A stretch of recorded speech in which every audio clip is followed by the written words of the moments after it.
제가 최근에 놀란 것 중 하나 요즘 아이들 중에서는 놀이공원 학교 체험학습 간다고 할 때 안 간다고 하는 애들이 있다는 거예요. 뭐야, 학교 체험학습 가면 나 타고 싶은 거 마음껏 못 타고 선생님 시킨 대로 해야 되는데 난 그래서 안 갈래요 라고 할 때 엄마 아빠가 학교에 전화해가지고 저는 우리 아이의 결정을 존중합니다, 이딴 소리는 하지 마시라고요. 아이를 그렇게 키우는 거 아니에요. 자기가 하고 싶은 일이 뭔지 몰라서 남이 시키는 일만 하고 살잖아요. 그 사람은 노예의 삶을 사는 거예요. 자, 그래서 여러분, 귀한 사람이 되는 방법은 아주 간단합니다.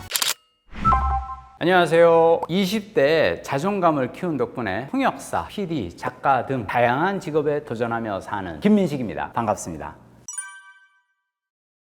70년대, 80년대만 하더라도 재미난 게 별로 없었거든요. 다만 우리는 시간이 많았어요. 그래서 남는 시간에 뭐 할까 하도 심심하니까 학교 도서실에서 책을 잔뜩 빌려서 읽고 그랬거든요. 근데 요즘 아이들은 시간이 없어요. 해야 할 일들이 너무 많거든요. 우리 어렸을 때 그런 학원들 있었나 싶을 정도로 지금 아이들은 다 이걸 해야 되고 하기 싫은 일을 아이들이 잔뜩 하면서 살고요. 삶의 어떤 일과 중에 시간에 여유가 나면 그 시간에 자극적인 재미를 추구하며 살죠. 요즘 아이들에게 좀 안타까운 점인데, 저는 이게 가짜 풍요, 가짜 자존감의 시대라고 생각합니다. 저는 어렸을 때 부족했지만 부족하다는 걸 모르고 살았거든요. 근데 지금 아이들은 풍요로운데요, 자기가 풍요로움을 모르고 살아요. 제가 어렸을 때는 비슷한 사람들이기 때문에 그 중에서 내가 얼마나 소중한지를 나는 깨달았단 말이에요, 스스로. 근데 요즘 아이들은 너는 소중한 존재야, 너는 참 소중한 아이야 라고 늘 배우고 사는데, 그러다 보니까 타인을 존중하는 법을 배우지를 못하고 있어요. 저는 남을 존중할 줄 아는 사람이 진짜 자존감을 가진 사람이라고 생각하고요. 요즘 아이들이 과연 진짜 자존감을 키우고 있는가? 그건 우리가 함께 고민해 봐야 할 문제라고 생각합니다.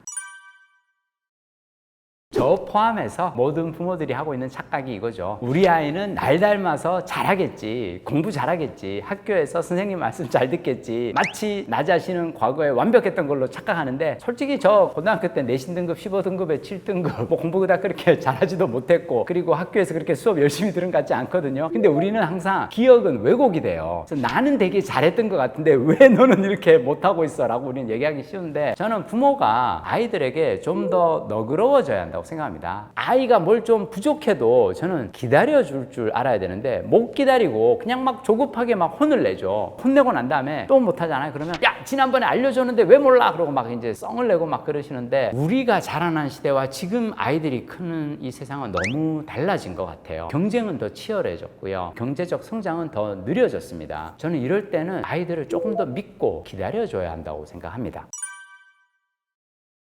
프로이트가 심리적으로 건강한 사람의 특징을 사랑할 수 있고 일할 수 있는 것이다 라고 말을 했거든요. 여기서 말하는 사랑은 단순히 남녀 간의 연애가 아니라 가족이라든지 친구, 다른 이웃들, 타인과의 관계를 형성하고 유지하는 능력을 말하고요. 일은 개인으로서 사회에서 역할을 수행하는 능력을 말하거든요. 자, 이 두 가지, 사랑과 일을 잘 하기 위해서 필요한 거는 건강한 자기애입니다. 근데 이 안정적 애착을 바탕으로 좌절이 좀 있어야 돼요. 요즘 부모들의 좀 안타까운 점은 아이가 절대 좌절하지 않기를 바라서 완벽한 양육을 하려고 하는데요, 완벽한 양육은 없어요. 왜 그런 줄 알아요? 내가 아이를 완벽하게 양육을 해서 20살이 돼서 어른이 되어서 딱 사회에 나갔어. 이 사회에 나가는 순간 사회가 완벽한 세상인가요? 엄마 아빠 가정의 테두리 안에서 아이로 자랄 때는 엄마 아빠가 나의 모든 욕구와 필요를 다 들어줬는데, 이제 사회에 나가서 일도 해야 되고 학교에 가서 아이들과 경쟁도 해야 되고 사회적 관계를 맺으며 살아가야 되는데, 조금만 힘들 때마다 나 상처받았어, 엄마 나 선생님이 오늘 나한테 이런 얘기했어, 나 상처받았어, 그때마다 오구 그랬구나. 완벽한 양육을 하는 부모는 반드시 완벽한 실패로 나가게 돼 있어요. 저는 아이들이 소소한 좌절을 맛봐야 한다고 생각합니다. 엄마 나 오늘 학교 갔다가 선생님한테 혼났어. 너가 어떻게 했는데 혼났을까? 아, 그런 행동은 다른 아이들 수업에 방해가 되니까 너가 좀 삼가는 게 낫지 않을까? 이렇게 얘기를 해야지, 혼났어? 선생님 어딨어? 학교에다가 전화하고. 저는 안정적 애착을 바탕으로 한 좌절이 아이들의 자율성과 독립성을 키우고 발달 단계에서 위기를 겪으면서 성장이 이루어진다고 생각해요. 우리는 좌절을 부정적 경험이라고 생각하는데 아니에요. 건강하게 자아를 형성하고 사회적으로 성장할 수 있는 필수 요소입니다. 부모가 아이의 좌절을 과잉 보호하기보다는 스스로 해결할 수 있도록 지지를 보내주는 거예요. 그리고 그 과정에서 아이는 감정 조절이나 문제 해결 능력, 그리고 자신을 믿는 힘을 기르게 되고요. 다만 이제 좌절이 지나치면 자존감을 해칠 수 있으니까 이겨낼 수 있는 범위에 적절히 적절한 좌절을 부모가 함께 이렇게 찾아보는 게 저는 되게 중요하다고 생각하고요. 자, 근데 우리가 어렸을 때 그러면 과잉 애착, 과잉 보호로 내가 적절한 좌절을 맛보지 못했다면 어떻게 하면 되느냐? 어른이 되어서도 괜찮아요. 스스로에게 너그러워지면 돼요. 삶 속에서 실패, 고난, 시련을 통해서 내가 성장할 수 있어 라고 믿고 고난과 시련이 왔을 때 그걸 피하지 않고 마주할 수 있는 용기를 가졌으면 좋겠습니다. 자존감이 높은 사람은 어떤 사람일까요? 실패에 대해 과도하게 좌절하지 않는 사람이에요. 자, 근데 유머란 무엇이냐? 유머는 나의 실패나 나의 어떤 단점을 남 앞에 드러내놓고 그걸 웃음의 소재로 삼을 수 있는 능력, 그게 저는 유머라고 생각하거든요. 왜냐? 다른 사람의 약점을 지적하잖아요. 그건 유머가 아니에요. 그건 조롱이죠. 내가 웃음거리로 삼을 수 있는 건 나 자신의 약점입니다. 자, 그래서 저는 사람은 시련과 좌절을 겪으며 이 유머 감각을 키울 수 있다고 생각하거든요. 그래서 저는 아이들이 고난과 실패를 기꺼이 반갑게 맞아야 되는 것 중 하나가, 이런 것이 나에게 나중에는 재미난 어떤 웃음의 소재가 될 수 있거든요. 내가 지난번에 소풍 갔다가 이렇게 해서 자빠졌잖아, 뭐 이런 걸로 사람들 웃길 수 있잖아요. 무엇보다 저는 마음에 여유가 있는 사람이 웃음을 줄 수 있다고 생각하고요. 주위 사람들에게 웃음을 주는 사람이 결국은 사람들 사이에서 좋은 관계를 맺고 살 수 있게 됩니다. 그래서 마음의 여유를 어떻게 기를 수 있을 것인가? 나의 실패에 대해서 또는 아이의 실패에 대해서 과도하게 예민하게 반응하지 않고 너그럽게 그럴 수 있지라고 웃어 넘기는 자세, 그런 부모의 여유가 아이의 유머 감각을 길러줄 거라고 생각합니다. 사실 아이의 회복 탄력성이란 마음의 여유인데, 이런 여유는 부모가 제공하는 환경에서 길러진다고 생각하거든요. 고학력자, 나는 어려서 공부를 열심히 해서 좋은 직장을 얻었고 그래서 이렇게 성공했어 라고 믿는 사람은 아이에게 좋지 않은 영향을 줄 수 있어요. 여러분, 이제는 옛날하고 달라졌어요. 학력 경쟁이 과도하게 치열해졌고, 그리고 좋은 일자리를 얻기가 예전보다 힘들어졌거든요. 그러면 부모 눈에 자식은 부족한 자식일 수밖에 없잖아요. 사회적 어떤 기준, 학력이라든지 직업, 이런 것들의 기준이 과도하게 높아졌다고 생각하고 스스로 이걸 조금씩 낮춰서 해야 된다고 생각하고, 기본적으로 저는 유머는 삶의 여유에서 나오는데 빈틈이 있어야 웃음을 줄 수 있고요. 그러면 아이는 깨달을 수 있어요. 엄마는 요리하다가 밥 태워 먹는 거 가지고 그거를 허허 웃으면서 넘길 수 있고, 아빠가 그거 가지고 뭔가 재미난 개그를 삼는구나, 아 그러면 뭔가를 못해도 그걸로 사람들에게 웃음을 줄 수는 있구나 라는 어떤 그런 믿음이 생기지 않을까요? 성취만 중요하다고 여기면 자칫 마음의 여유를 잃어버리고요. 그러면 웃을 수 있는 공간이 사라집니다.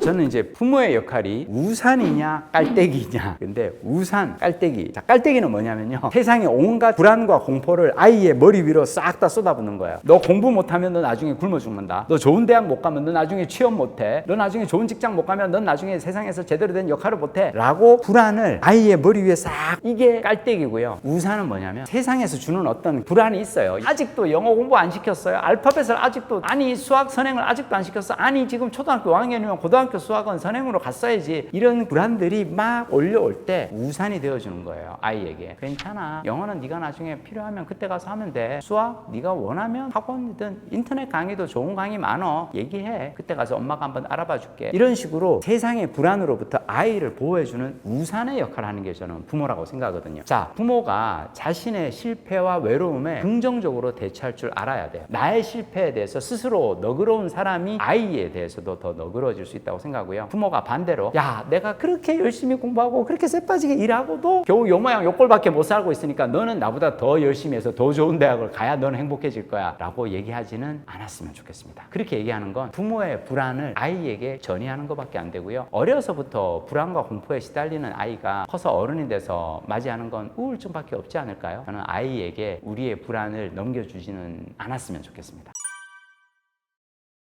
제가 요즘 좀 안타깝게 생각하는 것 중 하나는 뭐냐면, 아이들이 너무 비슷비슷한 사람들만 만나게끔 부모님들이 하고 있는데, 저는 어려서부터 다양한 사람들을 접하고 사는 게 중요하다고 생각하거든요. 이를테면 엄마 아빠가 아이와 함께 봉사활동하고 다양한 지역에 여행 다니고, 그래서 반드시 아파트에서 살면서 회사 다니는 사업모만 있는 게 아니고 시골에 가면은 농사 짓고 공장 다니는 사람도 있는 거고, 어촌에 가면은 물고기를 잡는 사람, 세상에는 다양한 사람이 있고 다양한 일을 하며 사는 사람들이 있다는 걸 알고 자라는 게 저는 되게 중요하다고 생각하고요. 무엇보다 공동체 안에서 함께 어우러져 가는 연습이 필요한데, 이걸 아이들이 간접 체험할 수 있는 건 부모가 하는 사회적 봉사활동이라든지 아니면 다양한 지역으로 떠나는 여행을 아이가 함께 할 때 그런 걸 기를 수 있지 않을까 생각해 봅니다.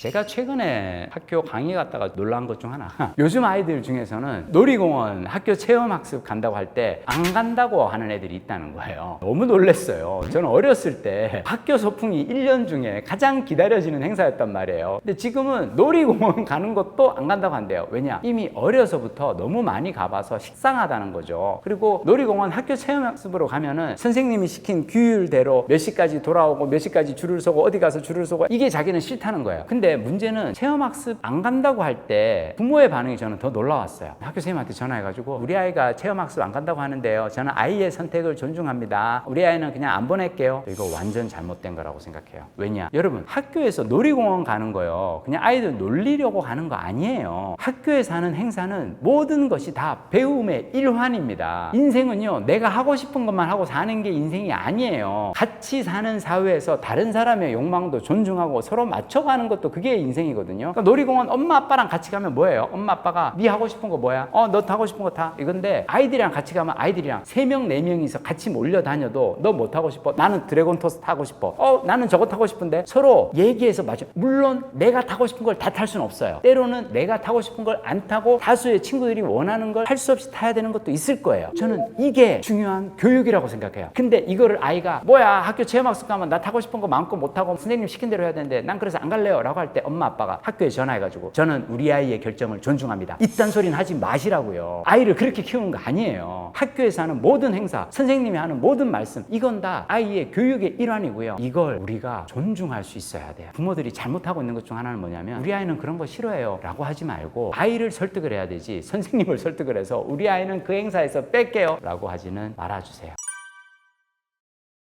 나는 귀한 사람이라는 믿음이 저에게 있어요. 그래서 제가 이제 드라마 촬영할 때 가끔씩 배우들이 저한테 와서 막 그래요. PD님을 보면 정말 유복한 환경에서 어려서부터 사랑받고 이렇게 자란 사람이 밝게 살아가는지를 알 수 있어요. 그런 얘기를 할 때마다 저는 막 웃으면서 감사해요 라고 말하는데, 저 실은 어렸을 때 아버지한테 심하게 많이 맞았고요. 진짜 많이 힘들었어요. 저는 어렸을 때 내가 귀하다는 걸 누군가가 나에게 이야기해줘서 깨달은 게 아니에요. 도서관에 가서 책을 읽다가 그냥 깨달았어요. 내가 하고 싶은 일을, 좋아하는 일을 하고 사는 게 인생의 가장 큰 행복이구나. 이걸 하고 사는 사람이 저는 귀한 사람이라고 생각하고요. 천하다는요, 자기가 하고 싶은 일이 뭔지 몰라서 남이 시키는 일만 하고 살잖아요. 그 사람은 노예의 삶을 사는 거예요. 나는 노예의 삶이 아니라 주인의 삶을 살고 싶다는 생각을 했고, 내 인생의 주인이 되고 나니까 깨달았어요. 나는 참 귀한 사람이구나. 자, 그래서 여러분, 귀한 사람이 되는 방법은 아주 간단합니다. 내 삶의 주인으로 살아야 돼요. 근데 그 깨달음이 언제 오느냐, 그건 각자가 다 다를 거예요. 저는 도서관에 가서 책을 읽다가 깨달았어요. 나는 돈 한 푼 없어도 도서관에 가서 책만 읽어도 이렇게 행복한 사람이구나. 그러면 책을 읽어서 거기서 깨달음을 얻는 나는 얼마나 귀한 사람인가, 이런 생각을 20대 때 하게 되었죠. 회사가 나를 어떻게 대하든 나는 귀한 거예요. 그래서 이렇게 귀한 나를 위해서 난 뭘 할까요? 자, 여러분이 인생에서 귀인을 만나잖아요. 그럼 어떻게 하겠어요? 그 귀인에게 가서 물어보겠죠. 제가 선생님을 위해서 뭘 해드리면 될까요? 그럼 그 귀인께서 저는 지금 뭐가 필요합니다. 그러면 그걸 해드리겠죠. 그게 여러분이 귀인을 대하는 자세예요. 여러분 인생에서 만날 수 있는 최고의 귀인은 여러분 자신이에요. 그럼 여러분은 뭘 해야 되냐면 나 자신에게 물어봐야 돼요. 당신은 무엇을 하고 싶습니까? 제가 한때 회사에서 저를 핍박하느라고 드라마 연출의 기회를 안 준 적이 있어요. 이렇게 바쁘게 살다가 한 몇 년을 회사에서 일을 안 줘서 너무 힘들었는데, 그때 나는 괴로워하는 대신에 잘됐다, 회사에서 나에게 귀한 시간을 선물해 줬구나, 그러면 나는 내가 좋아하는 일을 하면 살자 라고 해서 저는 그 시간에 책을 읽고 글을 쓰고 여행 다니고 운동하고 그랬거든요. 다 내가 좋아하는 일상이죠. 내가 좋아하는 일을 내가 하다 보니까 나를 더 좋아하게 돼요. 왜냐? 나는 나를 귀하게 대접해 주거든요. 저는 아이들이 그렇게 자라났으면 좋겠어요. 스스로에게 나는 어떤 일을 할 때 즐거운 사람인가를 묻고 그걸 답하면서 살 수 있어야 되거든요. 근데요, 아이들이 하루 종일 해야 될 일이 너무 많잖아요. 학교 갔다 와서 학원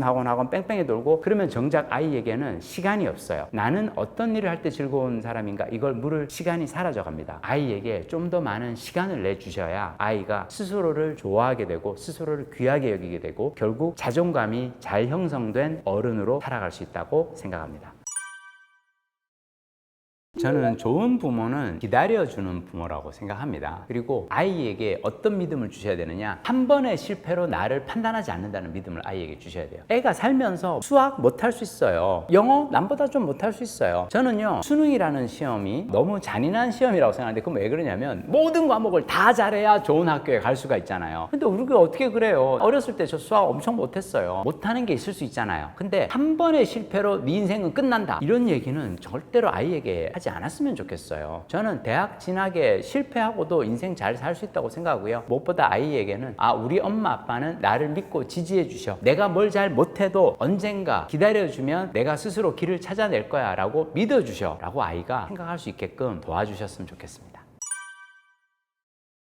우리가 적정한 거리가 있어야 돼요. 부모 자식 간에도 저는 거리두기가 필요하고, 너무 과다하게 착 달라붙어서 과보를 하면 아이가 실패와 좌절할 수 있는 그 기회를 빼앗아 가는 겁니다. 자, 이렇게 되면 아이는 어떻게 되면 지가 다 잘하는 줄 알아요. 아이를 걸음마를 가르쳐요. 근데 이 아이가 가다가 돌이 있고 가다가 문턱도 있고 가다가 걸려 넘어지죠. 걸려 넘어지면 그 다음부터 어떻게 하겠어요? 애가 일어나서 돌은 피해 가야 되는구나, 문턱이 있으면은 발을 더 들어야 되는 거야, 이걸 알아야 되는데, 이거를 엄마 아빠가 돌에 걸려 넘어지네, 문턱에 걸려 자빠지네, 야 문턱 다 없애, 팬팬한 맨바닥으로 애가 편안하게 걸을 수 있게 해줘. 자, 그럼 얘는 어떻게 돼요? 그렇게 하고 잘 살아요. 그러다가 드디어 이제 20살이 돼서 집 밖으로 나왔어. 집 밖에 나오니까 계단 있고 문턱 있고 돌천지인데, 그때마다 얘는 상처를 받는단 말이에요. 우리가 아이가 넘어졌을 때 아이의 돌뿌리를 없애는 게 아니라 아이에게 기회를 줬으면 좋겠어요. 아이는 한번 들여다볼 거거든요.